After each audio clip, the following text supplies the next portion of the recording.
Your immune system is not a wall. It is a thermostat. And like any thermostat disconnected from its sensors, it does not just stop working. It starts guessing. That is the joint ache that comes and goes without explanation. That is the fatigue sleep does not fix. That is the cold that settles into your chest while everyone else clears it in 4 days. The real gap between how your grandmother aged and what most women over 50 are navigating today is not genetics, not a gentler era, not luck.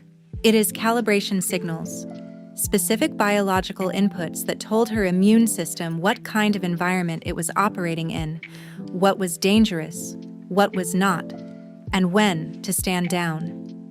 By the end of this, you will understand exactly what those signals were, why they worked, and why your body over 50 is not past needing them. It is more dependent on them than it has ever been. The immune system does not strengthen by being attacked less. It strengthens by being calibrated consistently. A calibrated immune system encounters a pathogen and responds proportionally, enough to clear the threat, no more, then returns to baseline. An uncalibrated one overreacts to things that are harmless, underreacts to things that are not, and runs a chronic low simmer of inflammation that drains energy and quietly degrades tissue across years. Calibration is not automatic. It requires inputs, and those inputs were never found in a capsule. 70% of your immune cells live in or around your gut lining, and the gut is not a digestive organ with some immune function attached to the side. It is your immune system's primary training ground. Think of the gut lining as a classroom whose walls are lined with windows facing the outside world. Every food that passes through, every plant compound, every fermented culture that enters the digestive tract. The immune cells on the other side are learning, continuously, what to flag as threat and what to release as background noise. Feed that classroom rotating diversity: vegetables, legumes, fermented things, seasonal variety. And the immune system develops the precision to respond sharply to genuine threats, without firing at things that are not threats. That diversity also produces something called butyrate, a short-chain fatty acid that literally feeds the cells lining the gut wall, keeps the junctions between them sealed, and signals immune cells to stay at appropriate alertness rather than permanent maximum alarm. Without dietary diversity, butyrate production falls. The classroom loses its heating. The windows start to crack. Your grandmother was not counting plant foods per week. She was eating what the season provided, what the market had, what the pantry stored from summer. The breadth was structural, not intentional. Her immune system received a broad education that most modern women's immune systems never get. Women carry 80% of all autoimmune diagnoses, and a significant part of that gap begins here, in a gut that lost its curriculum. The second signal runs through the legs. Muscle tissue is not just locomotion, it is an endocrine organ. When leg muscles contract, they release compounds called myokines into the bloodstream, and one of them, interleukin-6 released specifically from contracting muscle, acts as a direct upstream anti-inflammatory signal, not something that imitates the function, the switch itself. Your grandmother produced it constantly, walking to do errands, bending to the garden, standing to cook for an hour, carrying things from one room to another. The accumulated movement of a day that assumed her body would participate sent a continuous message to the immune system. We are active. We are functional. Keep the baseline low. Sedentary life does not merely remove that message, it replaces it with silence. Blood markers of chronic inflammation, C-reactive protein, interleukin-6 released from fat tissue rather than from muscle, rise measurably in women who spend most of the day sitting, independent of body weight. The immune system is not malfunctioning. It is responding accurately to the only signal it is receiving, that the body is in distress. But the most overlooked signal is the one that cost her nothing except stopping after dinner. And she practiced it without ever calling it anything. She ate. She stopped. She slept. She rose and drank coffee or tea and did not eat again until the morning meal. That 12 to 14-hour window was not a protocol. It was simply how life ran. Inside it, the cells lining the intestinal wall get time to repair, tighten the junctions between them, and reset the barrier that keeps the contents of the digestive tract from crossing into the bloodstream. When that barrier is compromised, when fragments of undigested food and bacterial byproducts pass through, the immune system treats all of it as continuous low-grade invasion.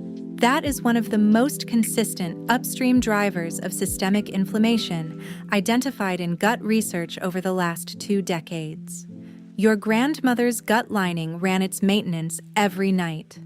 Many modern women's gut linings have not had a genuine pause in years.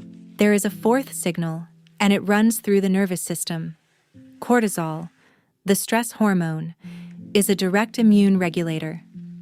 In short, acute bursts, it is anti-inflammatory. It marshals the immune response, directs it toward the threat, then withdraws when the threat resolves. Your grandmother experienced real stress, physical labor, uncertainty, loss.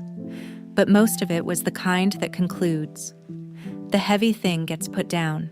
The difficult season ends. Cortisol rose and fell.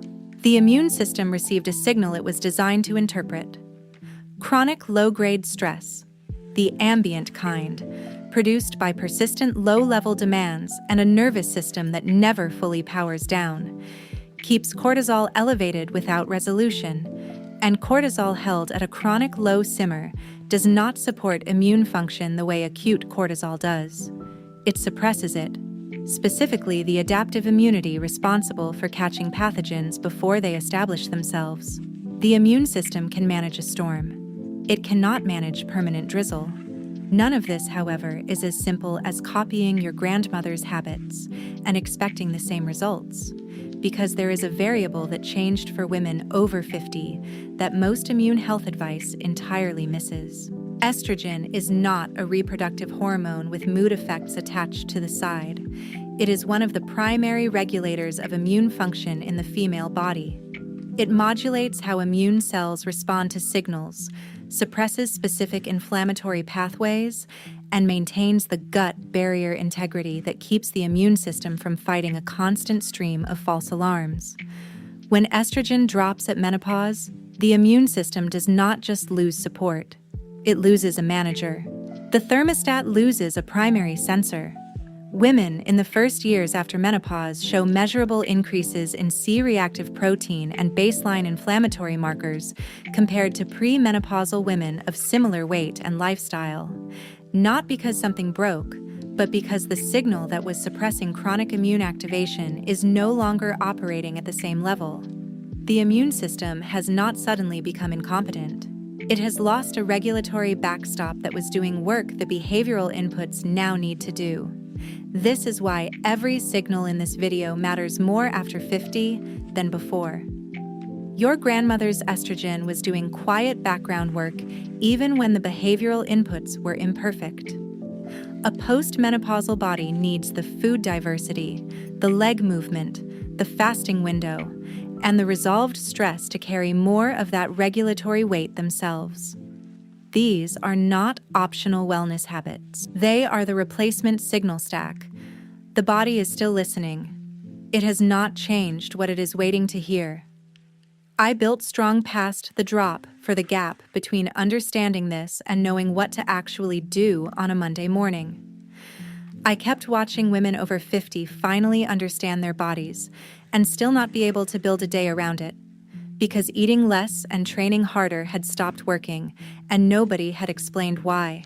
It is an 8-week protocol: muscle-first meals, short strategic walks, simple leg strength work, and smarter food timing built around post-menopause physiology as the actual design constraint, not an afterthought.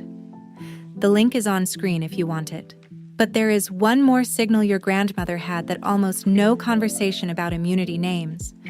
And it explains why some women's bodies clear illness in 4 days, while others take 2 weeks, even when the food and the movement look identical. CTA 1. She slept when it got dark and rose when it got light. Not from discipline. The house had no other invitation. That alignment between the body's internal clock and the natural light cycle governs far more than sleep quality. It controls when immune cells patrol the tissues, when inflammatory cytokines peak and fall, when the gut barrier runs its nightly repair cycle, and when the cellular cleaning programs inside cells switch on to remove the day's debris. These processes are timing dependent. A body whose sleep consistently follows darkness runs those immune programs in sequence and on schedule. A body whose sleep is pushed past midnight by artificial light or fractured by late screens runs them out of phase. The patrol misses its window. The repair that should complete at 2 a.m. is still running at noon. The cleaning crew arrives when the warehouse is open and in full operation. Your grandmother had darkness as a biological instruction. Most modern women have replaced it with a glow their brain reads as midday. Your grandmother was not healthier because the world was simpler, or her body was built from different material. She was healthier because the daily architecture of her life, the movement, the food, the overnight pause, the resolved stress, the darkness, delivered automatically, without any protocol or intention, the specific calibration signals her immune system was designed to receive. Those signals are not obsolete. The body has not changed the language. The environment changed and stopped speaking it. The immune system is not declining. It is waiting. Strong past the drop is the 8-week structure I built to close the distance between knowing the mechanism and living it. The meals, the walks, the timing, the strength work, built specifically for the body you have now, which is not broken, not past its window, not requiring more willpower than you have, simply no longer receiving what it spent 50 years being calibrated to expect. It is not a general wellness guide repackaged. The plate structure, the walking timing, the strength progression, all of it built around the specific physiology of estrogen withdrawal as the design constraint. It costs something because that level of specificity took real time to build. The link is on screen. Kes CTA 2